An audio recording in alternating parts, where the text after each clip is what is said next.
Hello and welcome to this special show of Agenda. We come to you from the Global Entrepreneurship Summit at Hyderabad, and I have with me a large number of Indians from actually across the world, and I also have Virginia, who's in fact traveled 90 countries and tried to help women.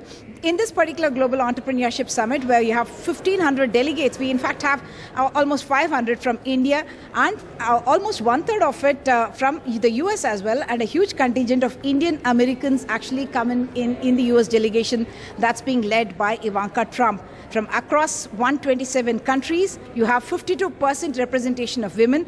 That's the biggest ever for any GES, the 8th edition, therefore very, very special. And that's why we have a good lineup of women entrepreneurs on this particular show.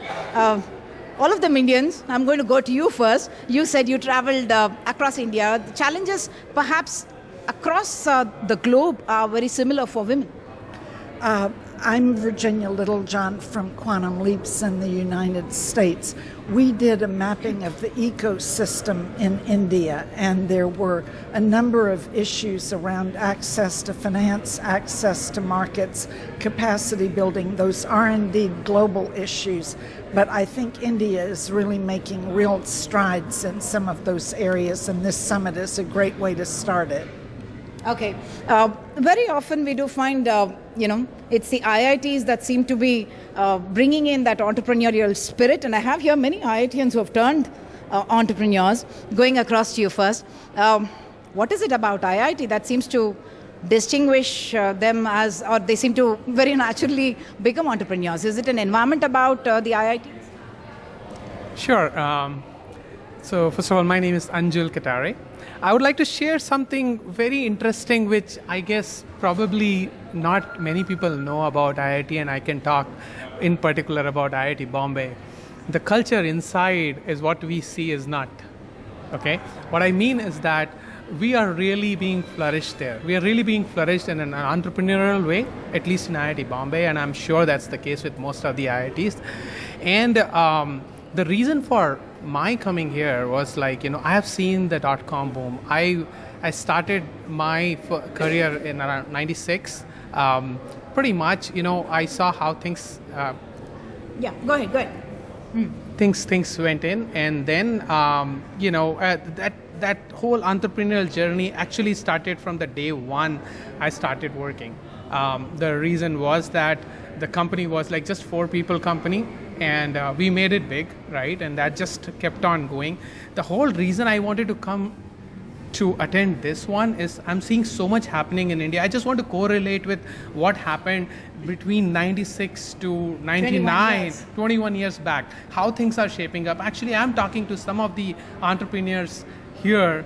I want to basically give them what are the do's and what are don'ts. Actually, you are a beginner. You are on that, the beginning of that same cycle that he's talking about. Right. I was just talking to one guy who's starting an education firm, and I just told him something that was like an eye opener for him, because that was something started 20 years back, did not work out. So that basically that's I think is what the correlation, what I would like to see what's going on, where I can invest in some of the companies. I've been running a successful company for last 17 years, and at the same time would like to give an advice wherever possible to not. You are someone who's starting on that curve. Yes. Yeah. So we've just started this month. So November is when we started Be Able Health. So it's a healthcare entrepreneurship company. So we are more targeting towards physiotherapy and redefining the whole thing. So we've come out of Center for Healthcare Entrepreneurship at IIT Hyderabad, which has a very unique program. It's a fellowship program which is nurturing us. And this event is where we are coming over to learn and interact with all entrepreneurs. And as just he was saying, we are here to ask questions and open our eyes to the real world right now. Okay. The focus of this Entrepreneurial Summit 2017 is women. You don't believe you need an IIT degree to be an entrepreneur, for sure. Well, since you started with that opening, I do want to say I have 6 degrees from London. My name is Shaila Rao Mistry, and my company is JCO. We're an aerospace company, and I also have STEM Institute that brings together the 4 segments of government, private sector, academia, and nonprofits. Brings them together to have a conversation of opening pathways of people working together The reason I mentioned IITs was because, the talk is about going from being job seekers, even these, academically brilliant people, going from becoming job seekers to job creators. That journey, how does it happen? I mean, what is different in the environment? Probably you didn't grow up in India. You grew up outside the country. I'm proud to say I was actually born in Hyderabad. I left as a baby. I grew up in Europe and in London, and now I live in California. And I do consider myself 100% pure Hyderabadi Telangana. So the challenge or the why we go into business is simple. We don't want to listen to other people tell us what to do. So we'd like to take charge, and it's the innovative spirit in us. And I heard you ask the question, why the summit? Why are we here? And what is the challenge for women?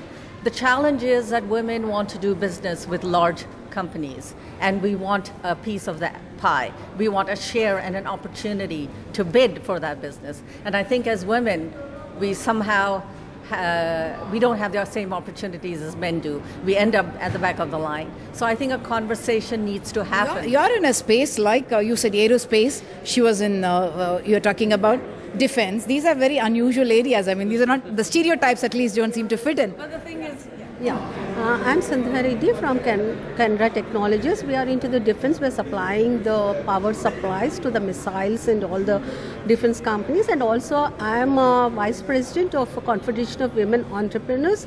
So you do the mentoring also? Oh yeah, a lot of mentoring, and we have around more than 1,000 members with us, and we have almost we covered most of the states in India. Now we are open to even the international, and this helps us in a lot of networking the women in all the states, and also this, especially this occasion, it helps because a lot of our women are participating, our association members, which will help in a lot of networking, and we're looking forward to this event, where all our members would get a lot of, help from the networking. Avik, you also left India, 98 IIT batch, is it? What do you want to see happening in India now? He's expressed excitement about what the environment is looking like today. Yeah, no, so I think a lot has changed from the time I left 20 years back. And being in the Valley, I think a lot of us are pampered, at least for the entrepreneur community. The ecosystem is amazing there. But that started to flourish in India. I think Prime Minister Modi has triggered a lot of these initiatives. I hope they all, What specifically would you say? The Startup India, Make in India, come in India, do business with India, all these things, right? I mean, earlier it used to be a kind of shut door back in the days, but then things opened up, and at some point this cross-border India-US corridor, this there are several other organizations like India-US Business Council. I mean, a lot of these organizations are promoting this cross-border flourishing, and there's stories and success stories that a lot of people have created in the last 20 years. Many of them have come back, or they have come back off and on, and share those knowledge and help this ecosystem grow. So I see only growth from here on for India. So one side of the story is about people who have had great degrees and come from institutions like the IIT. But do these movements for entrepreneurship tend to be inclusive? Is there an opportunity for someone who's probably not gone to the best of colleges to start that? Okay, so I'll first introduce myself, and I join a few of our friends here. So I'm from IIT Madras, and I'm another, probably different in the sense I never took up a job. Out of college, I started my enterprise in '77. So a very old-time entrepreneur. Okay, and then I'm different from most people looking at entrepreneurship today because I'm in manufacturing. And the one thing that does make me feel a little kind of sad is that there's so much focus on the entrepreneurship in IT and startups and all that area, consultancy.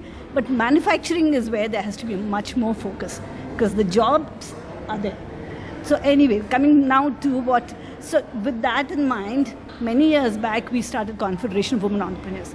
By the way, in my manufacturing, we manufacture heaters, cables, and we have an engineering. I think manufacturing is in a sense not such a sexy area as as you would say IT or It's much more hard work. It's like ragdai hoti hai. That's the word for it. But then we went through all that, and 85% of our products are exported today to about 40 countries across the world. Now, So from a place like this, GES, I mean, first time happening in this part of the world, what do you see youngsters looking for in something like this, or is it for people of across age groups, across? yeah, I think the focus here has been more in IT and the young group, but I'm here to see and try and talk more about manufacturing, because there's a lot of funding available for the IT sector, startups of those kinds. And what the youngsters here, of course, everyone's looking I'm going at. to ask him, what are you looking for? She spoke about starting an enterprise in 77. Hi, I'm Manoj. I'm from the Center for Healthcare Entrepreneurship, and I represent EmoCare. So, being millennial kids, we've just seen the best part of what entrepreneurship is offered in India. So, we've been in the age where Make in India, Digital India, all of it is seen. And just adding to that point, we've been chasing manufacturers. Being medical device companies, we've been chasing, we're looking out to Shenzhen, we're looking out to Taiwan. We fail to identify the talent that happens. Like this, what does it do for you? So, we're looking to network. So, just after this talk, we're going to get hold of ma'am just to get to know what are the best practices in manufacturing, because as youngsters, we're not exposed to that, and that is what we're looking for. In such an event, we're looking for networking and to learn from other senior entrepreneurs. We will come back with a lot more. Yes, many people very excited about what's happening at the GES and what the opportunities may be, not just in India, but globally. All that after a short break.